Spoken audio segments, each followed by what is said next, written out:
Change orders are a type of customer order to make adjustments to your budgeted cost on a project and get that signed by your customer so that you can confidently move forward with any of the changes that are made.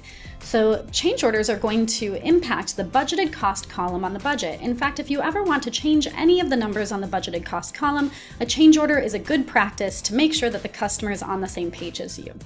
There are two ways to create change orders in JobTread. I'll demonstrate both ways and then you can choose the best way that will work for you and your business.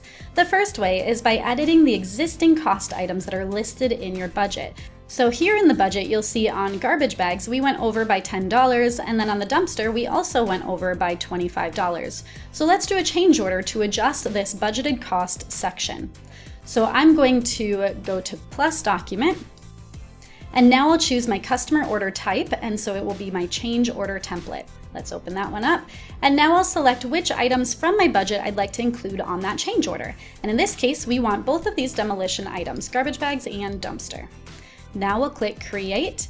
And it's really important to note that when we are doctoring up this particular change order, we are showing the adjustments or the changes that need to be reflected. So you're not going to say, oh, we got $70 of garbage bags. Instead, you'll say we have an additional $10 in garbage bags.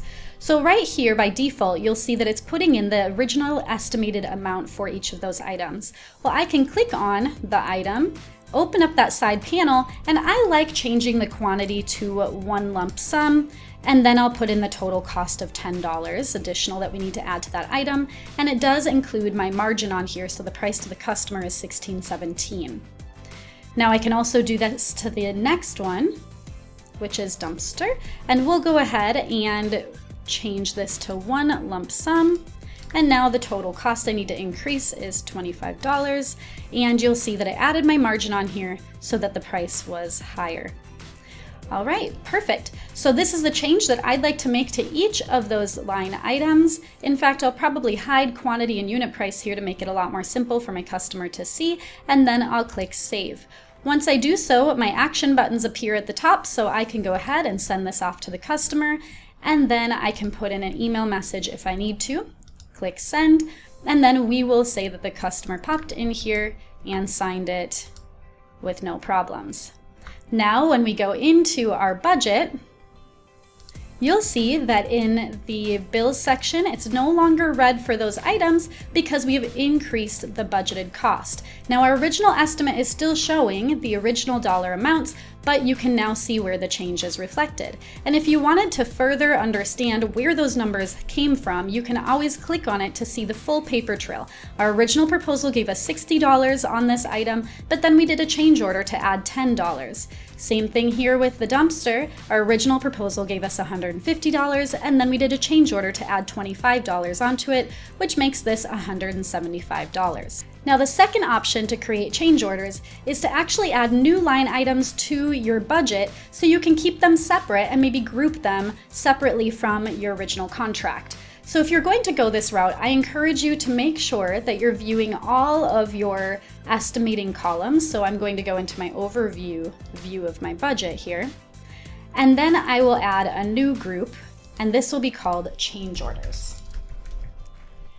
All right, then at this point, I can click the three dots at the group level, and I can add any cost items to this change order section. So if your customer added something that was out of scope, you can go ahead and add that as a new cost item, or maybe you want to duplicate some of the cost items that are in your budget to add additional money to them. So let's go ahead and click plus cost item, and I'm going to choose my electrical labor. Here it is.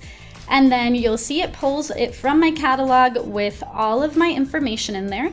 But in this case, for my electrical labor, all I need to do is add $200 to it. And then maybe for accessories, I'll reduce it by $400. So let's go ahead and add $200 to the electrical labor. And then I'm also going to add another item for accessories. Here we go. And then for accessories, I just need to reduce it by 400, so I could put a negative 400 in that line. All right, when we scroll to the right, you'll see that neither of those cost items have a budgeted cost yet, which means that we need to include it on a change order document to get it approved by the customer. So we'll click Save Changes here, and then we'll create a new document. Now you'll notice when I select my change order document, it's going to pre-select all my new items because the system already knows that all the additional items on my list have been approved already. So any new items that have not been approved will be pre-selected. So all we need to do is click Create, and now you'll see all your items listed here, and you don't need to make any changes at this point because we've already reflected them in our budget. So now I can just send it off to the customer, and I'm sure that they'll be happy to sign this one. And now when we go back to our budget, you'll see on those change order items, when we scroll to the right, we now have an approved budgeted cost that can be used when reconciling all of your expenses. If you have any questions, contact your customer success manager or email support@jobtread.com. Thanks.